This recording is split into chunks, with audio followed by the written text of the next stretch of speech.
ATL-TV, oferecimento Unilassalle. Aqui, sua graduação entra em campo pra valer. Inscreva-se agora. Oi, Atlântiders! Hoje a gente vai falar sobre um crime. Um crime, Thay! Meu Deus! É, um crime cometido há alguns anos atrás, muito complicado. A morte do Bob Esponja. E quem cometeu essa loucura foi ela. Quem foi? Quem foi? Fátima Bernardes. Brincadeiras à parte, se as crianças de hoje em dia crescem vendo o TikTok e os youtubers lá fazendo uma banheira de Nutella, na nossa época, e eu já tô velho o suficiente pra falar isso, a gente cresceu de um jeitinho diferente. Eu cresci como? Cresci querendo que o Yudi e a Priscila atendessem a minha ligação, cresci sendo o baixinho da Xuxa, cresci assistindo o Jack Chan na TV Globinho. E no ano passado, o SBT decretou o fim do Bom Dia e Companhia, encerrando de vez a história dos desenhos na televisão brasileira. Estamos de luto! A programação infantil na TV aberta foi durante décadas um dos pilares da cultura pop em vários países, especialmente aqui no Brasil. Ela que moldou hábitos, lançou artistas, criou gerações inteiras de fãs de desenhos e ajudou a definir aquilo que a gente entende hoje como chegar da escola e ligar a televisão. E a gente não vive mais hoje isso, que ninguém mais tá na escola, né? Que triste. Ou não? Ninguém mais vai na escola?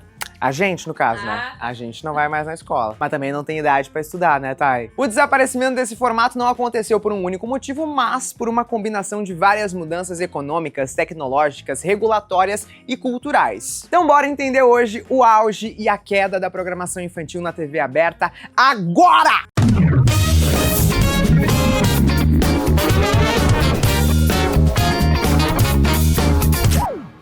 Antes de tudo, antes de mais nada, já começa se inscrevendo aqui na ATL-TV, porque sempre tem conteúdos inéditos pra tu curtir onde tu estiver, quando tu quiser, a qualquer momento. Entre os anos 80 e 2000, a TV aberta tinha blocos infantis enormes, muitas vezes ocupando ali manhãs inteiras, partes das tardes, era uma loucura. E a gente tá falando aí de uma época em que não existia o streaming, ou a internet aí com a velocidade que tem hoje em dia, que a gente pode assistir o que a gente quiser, quantas vezes a gente quiser. Então, as crianças dependiam daqueles horários fixos e as emissoras competiam loucamente pela audiência ali dos pestinhas. Mas tudo isso começou lá no começo de tudo, literalmente. A programação infantil na TV começou a ganhar forma nos anos 50 e 60, praticamente junto com o nascimento da própria televisão aqui no Brasil. A TV Tupi, que foi a primeira emissora a surgir no país em 1950, já entendia que as crianças eram um público importante. Só que naquela época, e a gente tá falando aí de mais de 70 anos atrás, fazer TV ainda era algo mega experimental, ninguém sabia exatamente como fazer televisão. Por isso, os programas infantis nasceram muito influenciados pelo que já existia antes, como os programas de auditório nas rádios, o circo, o teatro, principalmente o rádio, tá? Ele era quem dominava o entretenimento nessa época, tanto que muitos apresentadores, roteiristas e artistas vieram diretamente dele. Artistas. Thaís Porto Alegre. Tô bem de Porto hoje, né?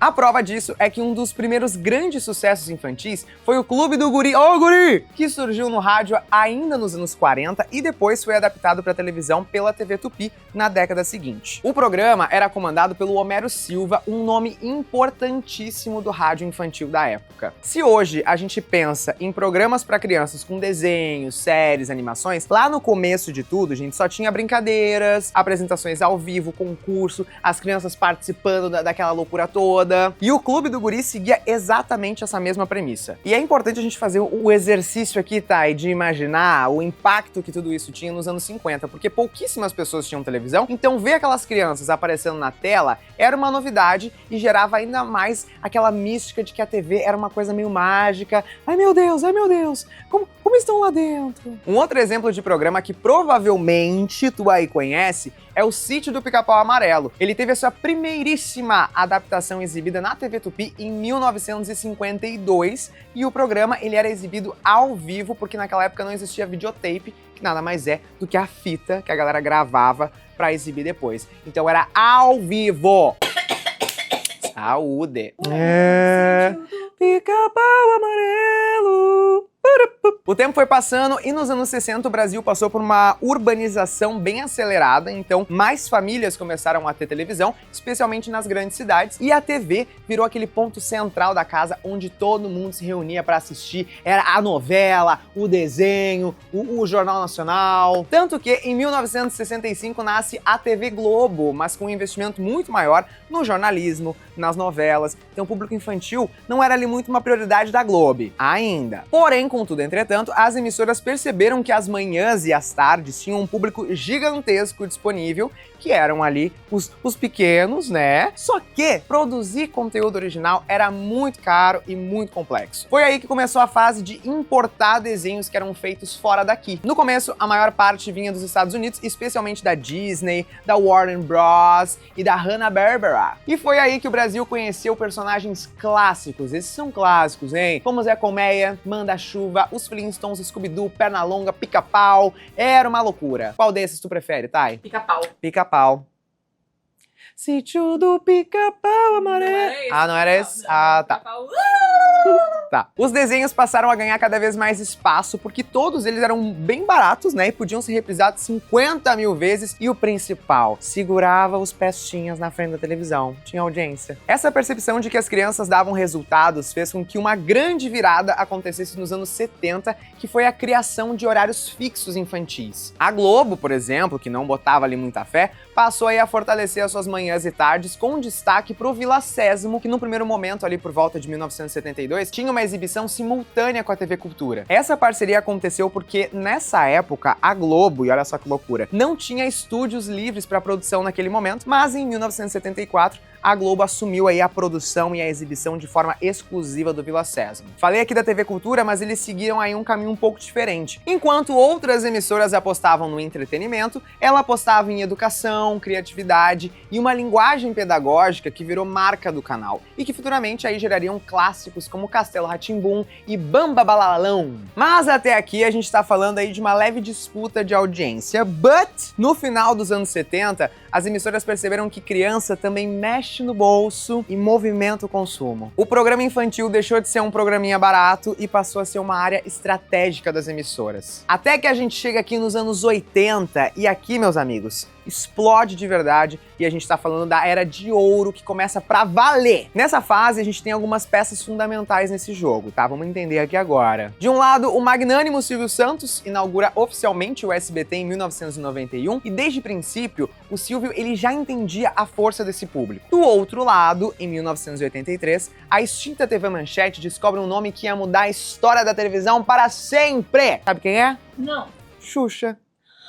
Antes da televisão, a Xuxa ela era conhecida por ser modelo, fazer ali várias capas de revistas, né? Ela era muito popular na publicidade, na Publi, quando nem se chamava Publi. A Manchete percebeu todo esse carisma e espontaneidade dela e decidiu testar a loirinha num programa infantil. Em 1983, a Xuxa começou a apresentar o Clube da Criança e é ali que nasceu aquela persona da Xuxa, porque ela não parecia ser mais uma professorinha falando com as crianças ou uma tia falando com as crianças. A Xuxa, ela era mega informal, debochada e apesar de muita gente lembrar da Xuxa na Globo, foi na TV Manchete que ela teve liberdade de experimentar os seus bordões, as suas interações com a plateia e seu jeito único de apresentar. Vale um por trás do hype só sobre a Xuxa, hein? Em meio à disputa por audiência, a Xuxa começou a chamar a atenção da Globo e ali em 1986 ela foi contratada pela emissora. A partir daí, meus amigos, a Xuxa explodiu. Na Globo, ela comandou o Show da Xuxa e a partir daí ela mudou a forma de fazer televisão para criança. Para quem é mais novo ou até mesmo quem é da minha geração e não tem aí uma dimensão do que foi o fenômeno da Xuxa no Brasil, recomendo muito assistir o documentário da Xuxa que tá lá no Globoplay, tá? Porque em plenos anos 80 e 90, a Xuxa se tornou uma artista pop internacional. Sabia disso, Thay? Que a Xuxa até no Japão chegou? É, todas as emissoras queriam ter uma nova Xuxa. E foi aí que alguns nomes surgiram, como a Eliana, a Mara Maravilha e até a Angélica. Com a Xuxa, o horário infantil deixou de ser só uma programação e passou a ser toda uma indústria. E aqui vem a palavra mágica do auge e da decadência desse segmento, que é a publicidade, a Publi. O show da Xuxa gerou discos, brinquedos, filmes, roupas, álbuns, shows, e a Globo percebeu que tinha uma máquina de fazer dinheiro nas mãos. Depois que a Xuxa foi pra Globo, a TV Manchete começou a apostar em outro nicho que iria ganhar o coração de várias gerações, e eu estou falando dos animes. Eles conseguiram mudar completamente o gosto das crianças e explodiram com animes como Jaspion, Changeman, Cavaleiro do Zodíaco. A Manchete criou uma geração inteira apaixonada por cultura japonesa. Além disso, a emissora apostou na Angélica como um nome que poderia combater a Xuxa nessa disputa pela audiência. Ela assumiu o comando do Clube da Criança, que era o programa que a Xuxa apresentava, e aí nessa atração a Angélica estourou em todo o Brasil. Preciso ressaltar aqui a criação de personagens que marcaram a infância dessa galera aí que era criança nos anos 80, tá? Como o Fofão, na Globo. Conhece o Fofão? Muito medo. É, tem a teoria lá do Fofão endemoniado, né? É, e tinha o Bozo no SBT. Com a chegada dos anos 90, começou uma verdadeira guerra total pelo público infantil. Cada emissora queria ali, ó, arranjar sua comunidade de criancinhas. Ai, crianças, venham. Então tinha a Xuxa na Globo, a Angélica na Manchete, mas que logo no começo ali da década assinou com a SBT. E aí também surgiu a Dona Eliana. A Eliana, ela fazia parte do grupo infantil Banana Split e durante uma participação no programa qual... Vai, olha só, Thay, qual é a música? Essa é a imitação do Silvio Santos. É, ela foi no Qual é a Música e chamou a atenção do Silvio Santos, que decidiu convidar a Eliana para um teste e logo em seguida ela estreou no comando do Festolândia em 1991. Mas acho que a gente não deu o valor suficiente pra tua imitação do Silvio Santos. Como não, gente? Faz de novo pra mim. Vai.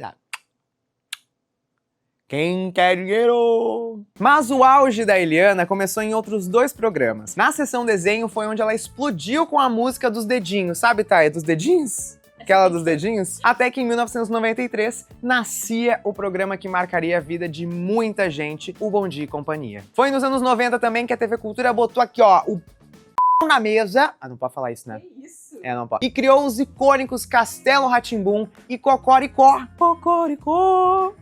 Cocoricó, se essa parte. A TV Cultura, que era um canal educativo, viu a sua audiência ir pras alturas. O Castelo Rá-Tim-Bum vencia constantemente o SBT e a Record e chegou muitas vezes a encostar na Globo aqui, ó. Na Globo, bum, Castelo Rá-Tim-Bum. E o Cocoricó foi um sucesso principalmente por causa das músicas. Os álbuns com as canções do programa venderam centenas de milhares de cópias e foi uma loucura de audiência. Como vocês podem ter percebido até aqui, os anos 80 e 90 foram a fase mais forte da TV infantil aqui no Brasil. Já nos anos 2000, a lógica já deu uma mudada. Aquela época de programas de auditório já tinha dado uma diminuída e os desenhos começaram a ganhar mais espaço. O Bom Dia e Companhia, por exemplo, deixou de ser aquela loucura de brincadeiras no palco para se tornar uma verdadeira maratona incansável de desenhos. Era desenho das 7 da manhã ao meio-dia. A Eliana deixou o SBT em 1998 e a Jaqueline Petkovic assumiu a atração, fazendo o intermédio entre os desenhos. O Bom Dia virou a principal arma do SBT contra um novo rival na disputa pela atenção das crianças, a TV Globinho.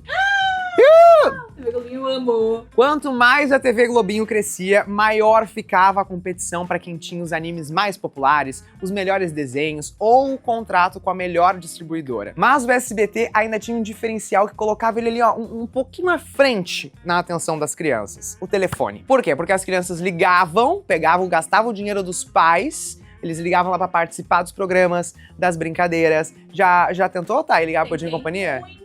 Nunca fui atendido. Eu também não. Eu só queria um jogo da vida. Em 2005, uma das eras mais marcantes do Bom Dia começa, que é quando o Yudi e a Priscila assumiram o comando da atração. Quem não lembra do telefone do Bom Dia e Companhia até hoje, não viveu direito essa fase. Tu lembra, Thay? Deixa eu ver. O telefone do Bom Dia e Companhia. A gente não acabou de falar disso. Não, mas tu lembra do número? Thay chegou aqui agora, gente. Tava no banheiro. Não lembro do número. 40028922. É o funk do Yudi que vai dar PlayStation 2.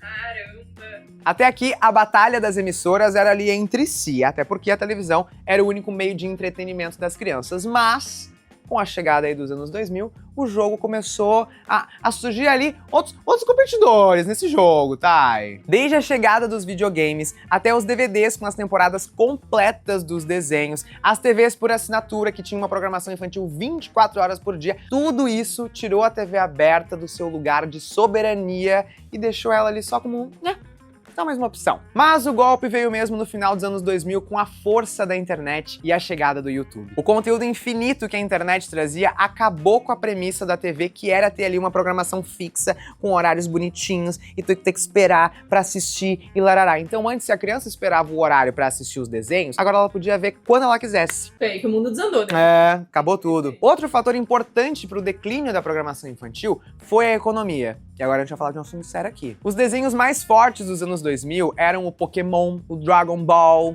Bob Esponja. Só que esses conteúdos, eles eram caros para licenciar. Tinham contratos temporários, sem contar aí toda uma disputa com a TV paga. Resultado disso, a TV aberta passou a perder o acesso aos melhores desenhos. Então, se nos anos 80 e 90 a audiência das crianças se tornava em dinheiro para as marcas que queriam vender brinquedo, material escolar, produto licenciado, nos anos 2000, cresceu no Brasil um debate sobre a ética da publicidade para crianças e o excesso de merchandising. Curioso também que foi nessa época que também teve aqui no Brasil o boom das redes de fast food, e não dá aqui para não citar, por exemplo, o nosso divo McDonald's, que se popularizou fazendo campanhas que combinavam lanches saborosíssimos com brinquedos. Ou seja, isso transformava a ida ao restaurante em um rolê altamente consumista e as crianças ficavam aqui, ó, malucas de batata frita. Os personagens viravam brinquedos, os programas vendiam CDs, as apresentadoras eram marcas e isso ficou muito forte com a Xuxa, gente. Era uma loucura. A gente sabe que hoje existe um estímulo gigantesco das crianças por causa das telas e tudo mais, mas nessa época as crianças eram altamente estimuladas e manipuladas a querer esses brinquedos. E não só as crianças, né, Thay?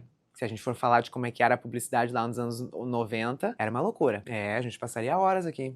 Hoje o assunto é sério. Mas enfim, todo esse cenário gerou uma pressão dos órgãos reguladores e começaram a rolar diversas campanhas de proteção à infância e um movimento de mudança no comportamento do mercado publicitário. Ou seja, para os ricos, que estavam ficando cada vez mais ricos por causa dos pestinhas, agora já estava mais difícil de monetizar. Com a mudança no consumo do conteúdo e a diminuição da grana investida nesse público, as emissoras começaram a mudar de rota e investir em quem realmente tem poder de compra, que são os adultos. Nem todos. Eu não tô com muito poder de compra ultimamente. Nem eu. Convenhamos, né, gente? Tempo é dinheiro, ainda mais na televisão. Qualquer programa que a gente assiste lá na TV, só tá lá porque dá dinheiro. E a partir do momento que os desenhos passaram a não render, a opção é o quê? Portar fora. Com isso, a publicidade passou a sair do público infantil e migrou para as novelas, para o esporte, para os programas de auditório para adultos. E aqui chegamos a um dos exemplos mais clássicos desse movimento. Em junho de 2012, estreia o Encontro com Fátima Bernardes nas manhãs da Globo, fazendo com que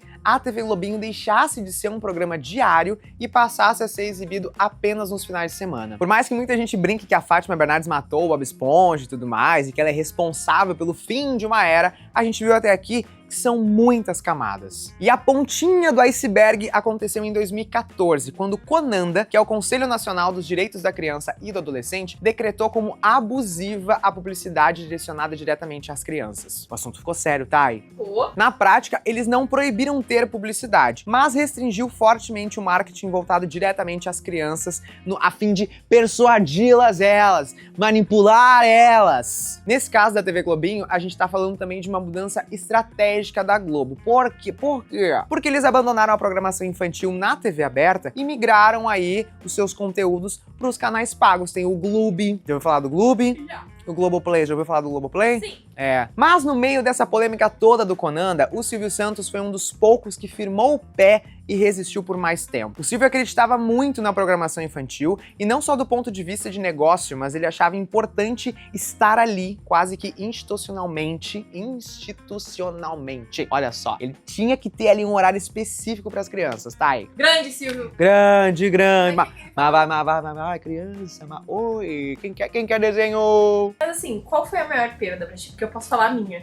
Fala, Thay. X-Men Evolution. Eu chegava da escola, que uma época eu estudava de manhã e outra época eu estudava de tarde, chegava da escola ansiosa ou só ia pra escola depois que passasse X-Men Evolution. Era tudo pra mim.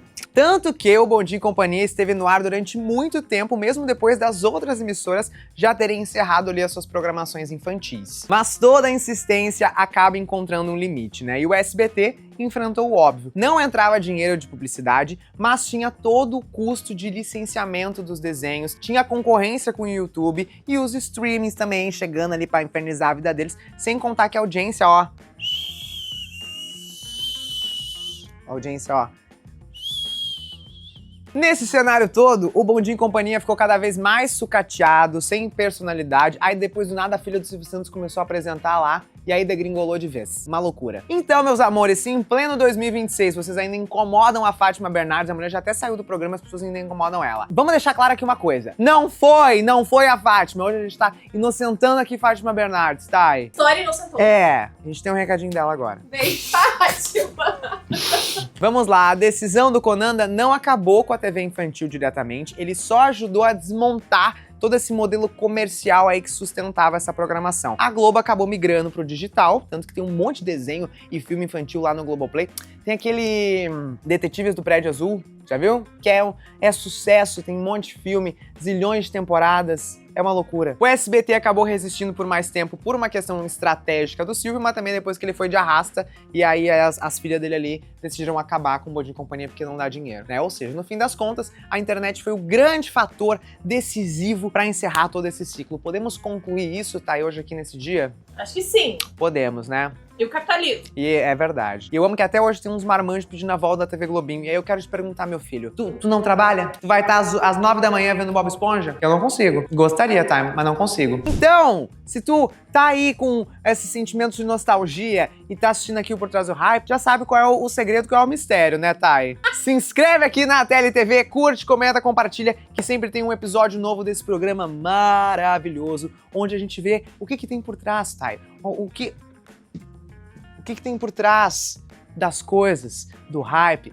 das modas. E vem novidade por aí, hein? Gente, vem grandes novidades por aí, vocês não estão preparados. Beijo, gente. Obrigado. E é isso aí. Saudade não tem tradução. A TLTV, oferecimento Unilassalle. Aqui, sua graduação entra em campo pra valer. Inscreva-se agora.